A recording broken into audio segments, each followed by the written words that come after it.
very happy to be here. Last time I was here was 4 years ago. About 4 years ago. 3.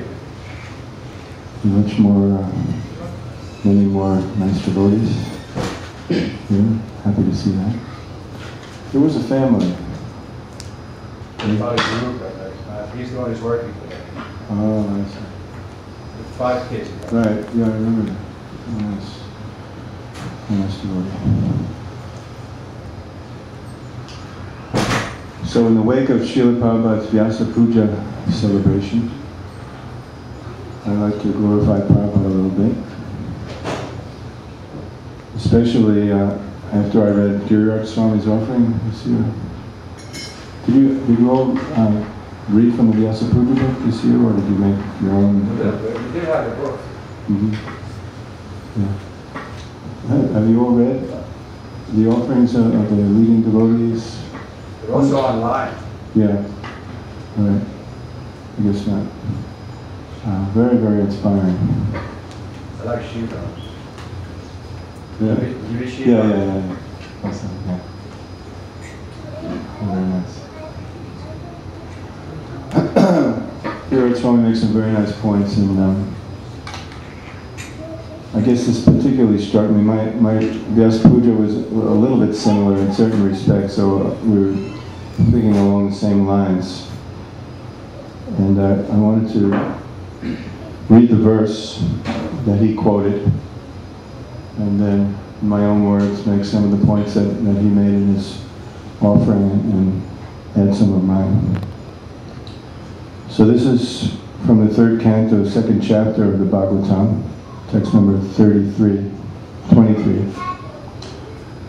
The chapter is entitled Remembrance of Lord Krishna. How many of you have a set of the Srimad Bhagavatams? Raise your hand if you do. Okay, most of the devotees. Okay.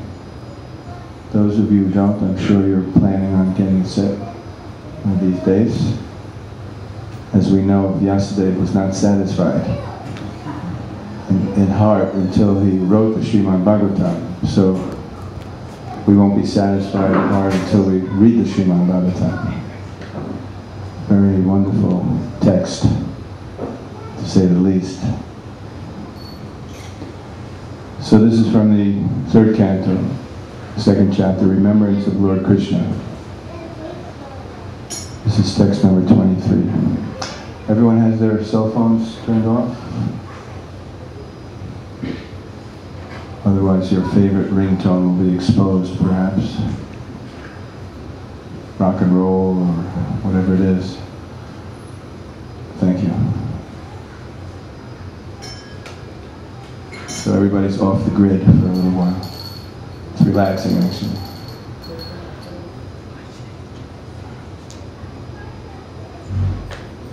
Okay.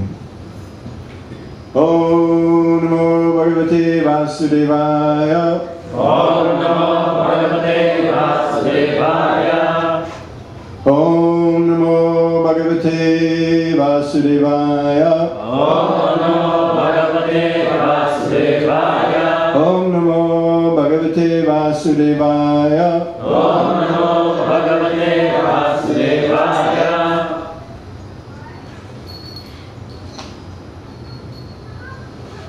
Ahovatiyam stanakalakutam chigam saya payayarapyasavi levegatim datriuchitam tadogyam kambadayalum sharanam vajema.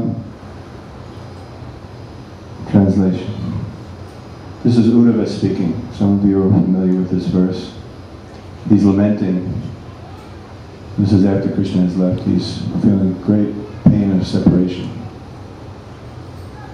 And he's saying, alas, how shall I take shelter of one more merciful than he who granted the position of mother to a she-demon, Putana, although she was unfaithful and she prepared deadly poison to be sucked from her breast.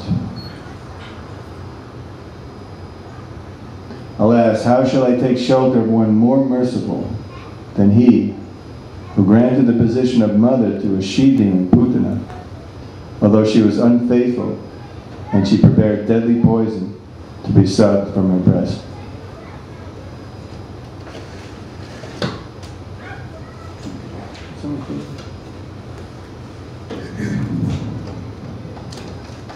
So he's glorifying what quality of Krishna's here? Who can say? Mercy. Krishna's quality of mercy, right? He's saying, how can I take shelter of one more merciful than thee? Why is he considering Lord Krishna so merciful? What did he do? Anyone remember? Anyone other than Maharaj?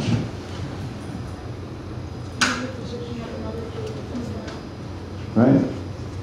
So what's so merciful about that? Why is it so merciful?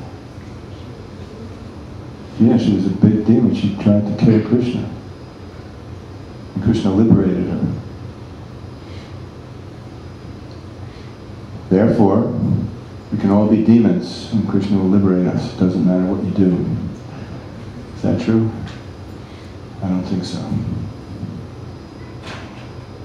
But that quality, she received very special mercy from Krishna for so many reasons. We can't expect those things to happen. Sometimes it happens, but normally we don't get Krishna's special mercy in that form.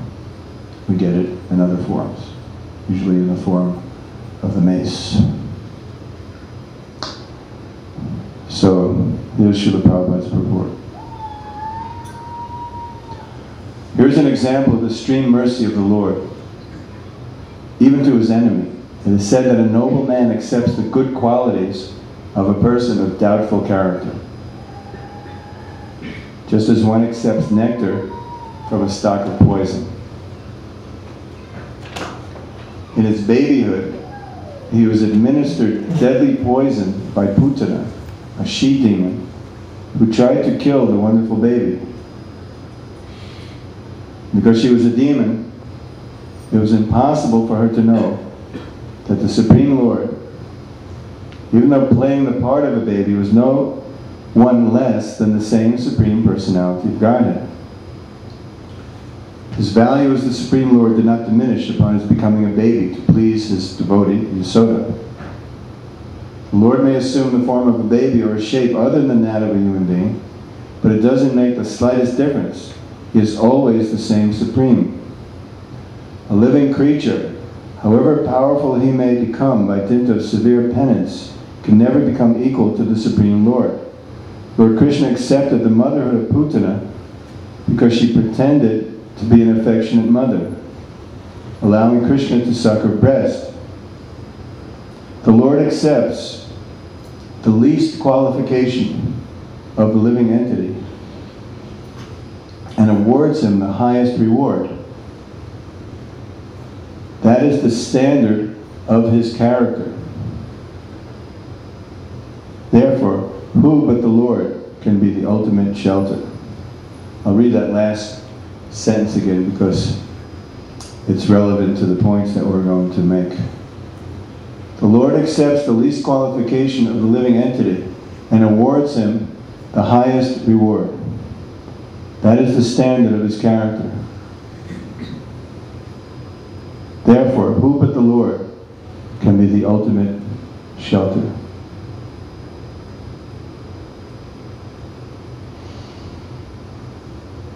So Maharaj goes on to glorify Srila Prabhupada. And he goes on to compare Srila Prabhupada to Krishna, explaining how merciful Prabhupada was. Just like Krishna was so merciful to Putana because he just saw that one good quality which was very much hidden. Very much hidden. And every other quality was very much pronounced, paramount. But he saw that one quality and didn't even pay attention to the other qualities, even though she was trying to kill him. So he's comparing the mercy of Krishna to the mercy of who? Srila Prabhupada. And who is he comparing Putana to? Us. Us. Right. It's an interesting comparison, isn't it? And he goes on to explain how in spite of all our horrible qualities, all our disqualification, well, he calls it all the other stuff.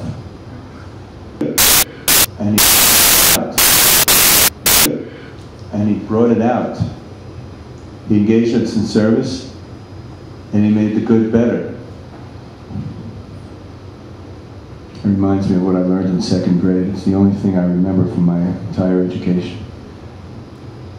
That's a little something my teacher taught us. Good, better, best. Never let it rest until your good is better and your better best. It's pretty inspiring for me anyway. Say it once more, I missed that. Good, better, best. Never let it rest until your good is better and your better, best. Of course, the devotee never thinks that his better is best. Devotee, the more advanced for the devotee makes, the more humble the devotee becomes, and he thinks that will never be best. There's always so much more. But in terms of seeing others, it's explained that one who is on a very low platform of devotional service, or just a very low platform, amongst all the other good qualities, and actually Baladev Vidyabhushana points, he describes an envious person as amongst all good qualities, look for something that's not good, and magnify it and dwell on it, focus on it, fixate on it. And if there's nothing that he can find that's not good, he'll make something up. Just like Ramachandra Puri did with Lord Chaitanya. Then a person on a higher level, he'll find the good and the bad in a person, recognize the good, but still magnify the bad, focus on the bad. And we come across all types of people, we find people who do that. And then the higher level of consciousness is to see the good and the bad and focus on the good. And a higher level of consciousness is to find whatever good might be there, even though there might not be so much, and focus on that and bring it out. And just be absorbed in that. That's a very high level of consciousness. And we can get glimpses of that after an ecstatic kirtan, perhaps, no? Or some epiphany in our devotional service, or some exalted state of consciousness that we might have experienced at one point or another. I was thinking about the topic of appreciation, because this has a lot to do with it, how Prabhupada appreciated us. And another point is we're reading how Gunagrahi Swami, he took the example of Putana and Krishna and he brought it to the example of Prabhupada and us. And we should try to make ourselves an example of focusing on the good. That's the whole point of reading these pastimes in the scriptures and in glorifying Prabhupada, because we want to emulate Prabhupada. We want to become like Prabhupada. We want to develop these qualities also. So it's very helpful to examine our own consciousness, our own lives, and how much we are following the footsteps of Srila Prabhupada in this regard. We can talk about, I'll mention a little bit about appreciation later on. But then he goes on to explain about this one devotee that was living in the Boston Temple in 1970. And all the devotees called him Crazy Peter. Los Angeles. All devotees call him Crazy Peter. It's very interesting because when I joined in 1969, I guess you were already in Japan? London. London, that's right. I joined in 1969. I met him before. Yeah, I know. I joined in 1969, and I went upstairs into the second floor, which is where the Saddam, let's see, that was the old temple. It's where the devotees lived. And there was this very, very eccentric devotee. He just had all this stuff in the closet. I never saw him move away from that closet. Very disturbed.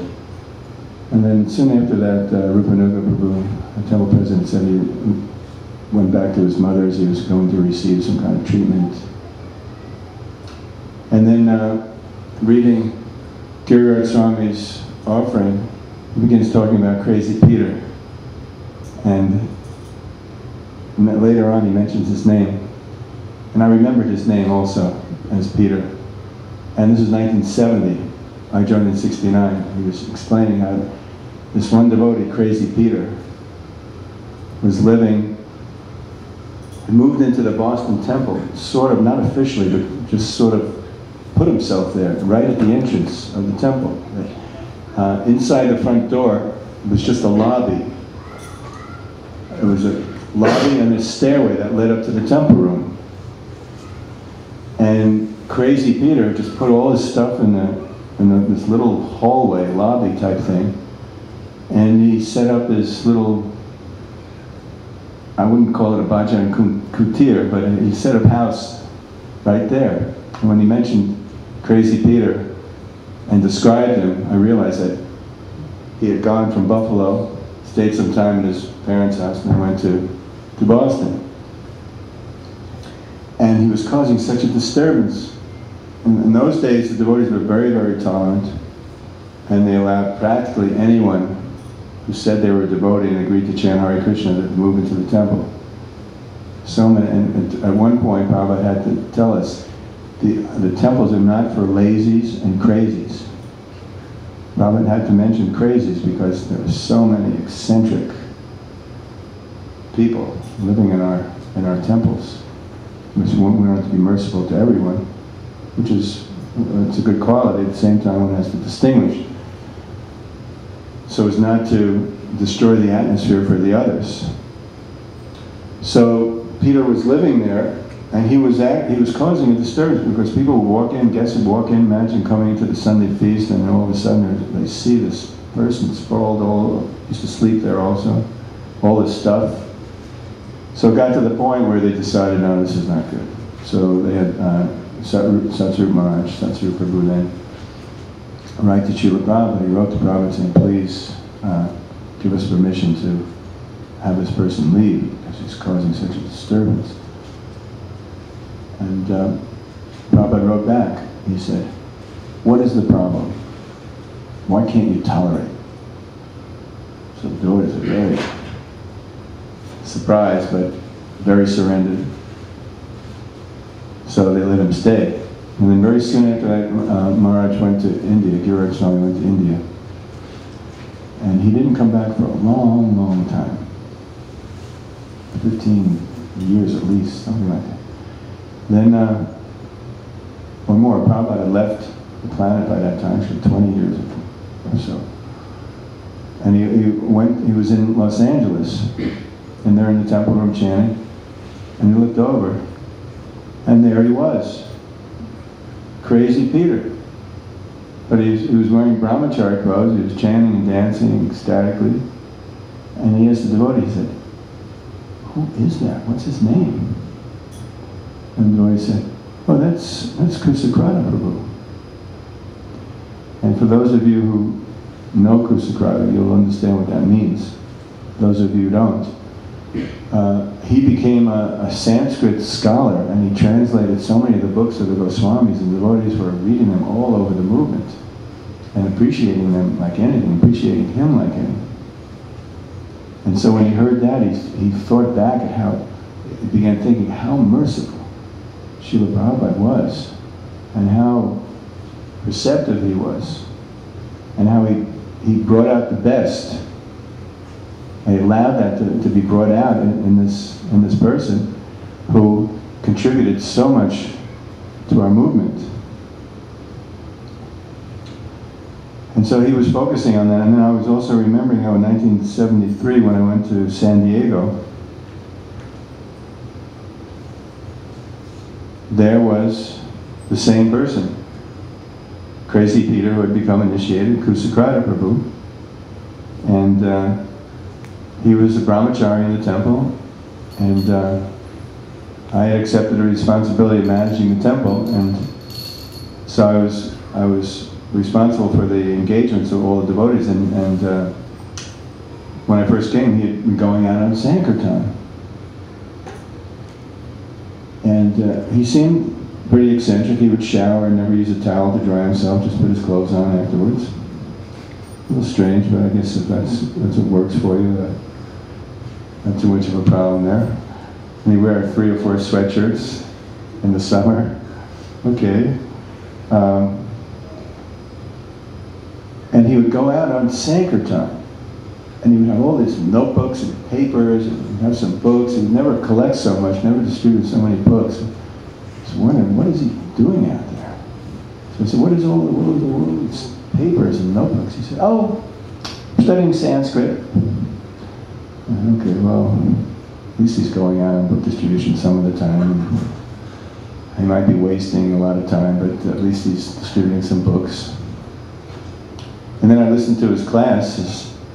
His classes consisted of mainly quoting one verse after the next, after the next, after the next, from the Bhagavatam, from the Upadeshamrita, from the Sri Upanishad, and back to the Bhagavad Gita, and it would all be connected. So I was pretty impressed. I was thinking, well, maybe there's something to it. Maybe he's learning something out there. And then he was a very strict brahmachari. Very strict. We had a house for a temple, and the house had just an ordinary front door. And because he was so strict, he didn't want to pass too closely to the brahmacharinis. So he never used the front door. He'd always climb in and out of the window. A little strange, but it worked for him. So that was Crazy Peter, who became such an he always was exalted, a little bit of an avadhuta, but Prabhupada saw that in him. So how merciful Prabhupada was, not just to Peter, extreme example, but to all of us. And it's something that also stuck with me when I was meditating. I went to write for this year's Vyasa Puja. Somehow or other I was meditating on a picture of Prabhupada, and I decided to write about Prabhupada's smile. And I gave a few instances where not a particular activity of Prabhupada demonstrated his mercy, but the smile of Srila Prabhupada, which is an activity in itself, we can say, right? When you smile, they say it takes fewer muscles to smile than it does to frown. In case you want to take the easy way, it's easier to smile than it is to frown. And I was thinking that when we smile at someone, what does that indicate? It indicates we're happy to see that person, right? Glad to see that person. We're accepting that person. There's some affection there, right? And when someone doesn't smile at you, when you see them, you think, well, what's wrong? Is it me? Is it him? And did I offend that person? Or is he in a bad mood? Or what's going on here? So smiling is actually very, very important. In the material world, everyone knows how to smile artificially. You walk into a store and they know that they have to smile, they're supposed to smile. But a devotee's smile should be genuine, And Prabhupada's smile certainly was. And I was specifically focusing on when Prabhupada used to be in Los Angeles. He stayed there for long periods of time. And his quarters were upstairs. There was this outside stairway leading to Prabhupada's quarters. And before Prabhupada's walk in the morning, he would come out of his quarters and appear at the top of the stairs, and all the devotees would be lined up, chanting, just waiting to see Srila Prabhupada. Just waiting for and most of the devotees didn't get a chance to go on the morning walk, but just to see Prabhupada at the beginning of the day. And what was it about Prabhupada appearing, at least for me, the most meaningful and enlivening, significant aspect of that particular pastime that Prabhupada would perform every morning was that when Prabhupada opened the door, he would be beaming, a wonderful smile on his face. And that smile was a smile that indicated that he loved the devotees, and he accepted the devotees. He was glad to be with the devotees. That in spite of all our faults, all of our problems, Prabhupada accepted us as his disciples, not only as his disciples, but as his association. If you think about it, it's very important for us to have association with senior devotees, with our god brothers and god sisters. It's very, very important for us, basic principle of spiritual life. And Prabhupada left all of the association of all of his god brothers in India, and for so many years, who did he have to associate with? Just us, day in, day out, all the different countries of the world, everywhere he went, just his disciples. And Prabhupada loved it. He loved it. And he didn't become contaminated by it. It's just like Krishna sucked Putana's breast. He didn't become contaminated by that poison. On the contrary, he liberated him. Prabhupada didn't become contaminated by our association, unenlivened and unenthused. He saw the good in us, and he magnified it, and he relished it, just like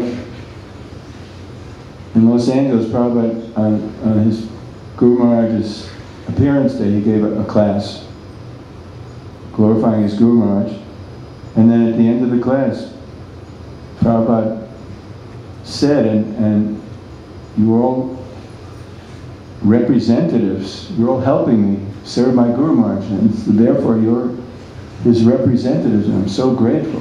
Thank you so much. And Prabhupada started crying. That's an indication of Prabhupada's love